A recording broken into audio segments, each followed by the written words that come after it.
Councilman Fowler. Yeah, these are more comments and questions, but yeah, I kind of gather from Ms. Wood and even Mr. Williams' attitude that they don't like this project. I mean, it just tends to be the vibe I'm getting out of their tone of language, I should say. You know, Mr. Williams says, well, that's going to be a problem for the outlying pad sites.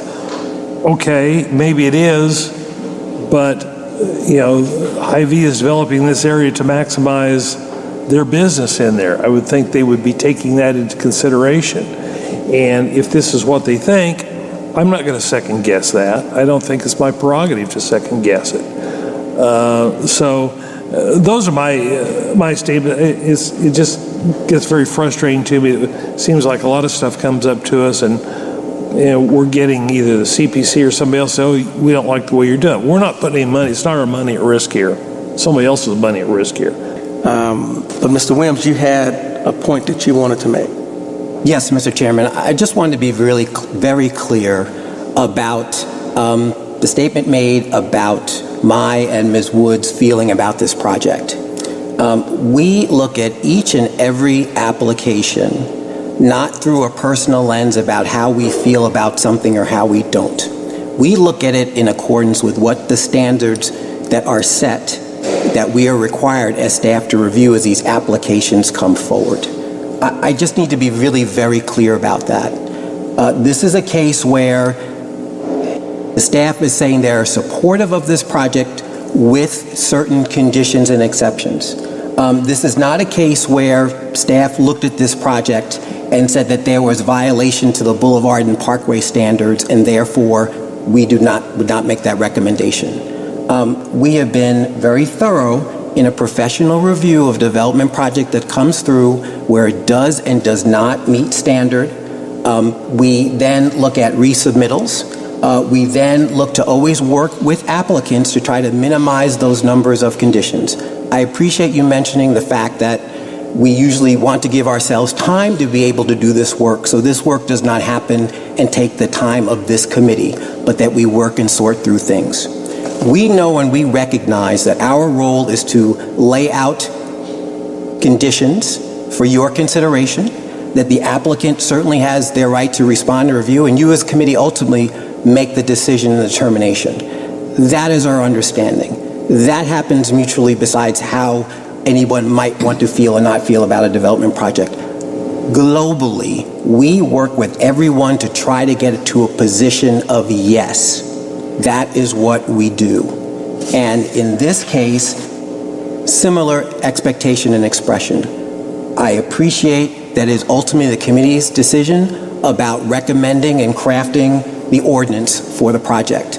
But I really needed to be very clear about that, because I know myself, Ms. Wood, and everybody else in our department, we take our work very seriously, and we know our serious work is about evaluating projects against the standards in front of us, and when there are places when we have the ability to look at things that may not be as clear in terms of standard, to use professional judgment and opinion.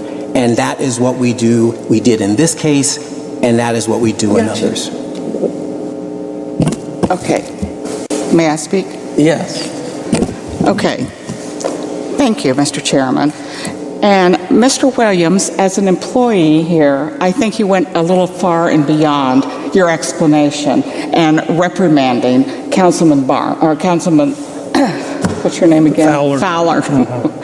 And I don't appreciate that at all. We live in the Northland, and I will tell you 90% of development is in the Northland right now.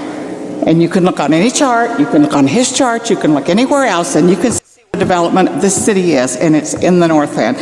Every week we have to deal with this. Every week there's 50 exceptions or details that we have to go through with developers, and people won't even build here anymore because of the planning department. I had a developer talk to me from Texas the other day, wanted to come in and build 1,000 homes. He said, I won't build in Kansas City because we already know about your planning department.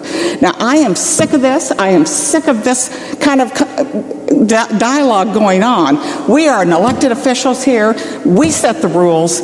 I know they have... Maybe we need to go back and look at everything that they have in planning, but I am tired of this. This is time and money to these people. They've chosen to come to Kansas City and build, and we are putting up signs, we don't want you. So, you know what? And I think the guy from Hy-Vee can certainly back me up on that, because I am tired. I know Patricia Jensen can, because developers are on her every single day saying, we are sick of this, we can't get a permit, we can't do this, we can't do that, we can't do this, we can't do that. They're making it so terribly hard on us. We can't build a house, we can't build a store, we can't build a road, we can't do anything because of the planning department.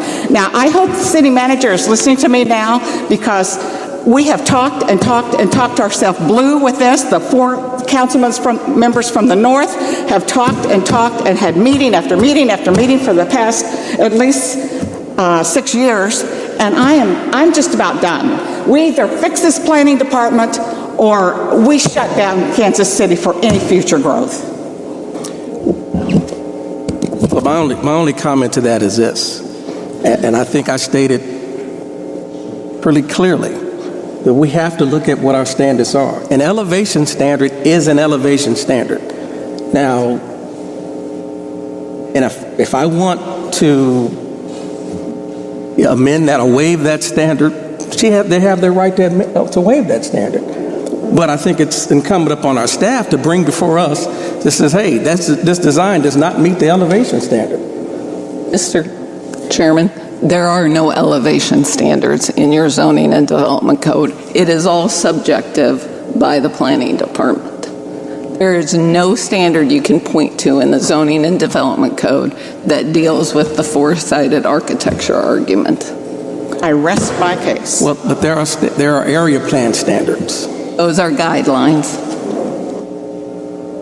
And there are guidelines within the standard. And I'm not here to argue one way or the other.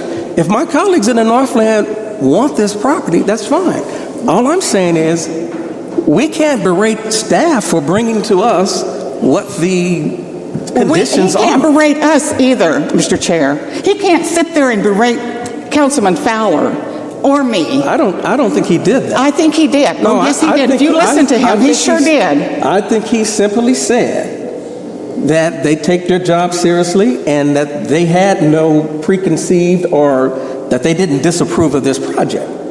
And that's all that's going to be said about that. I mean, that's all I heard him say, that they didn't disapprove of the project, but they were bringing to us the conditions. And again, if the council people in that district want the project, that's fine. But I think it's incumbent upon us as council members to hear what the standards are, what the guidelines are, and say, hey, this is where they don't meet the standard and our guidelines, and you all have to make the decision as to whether you want to approve it.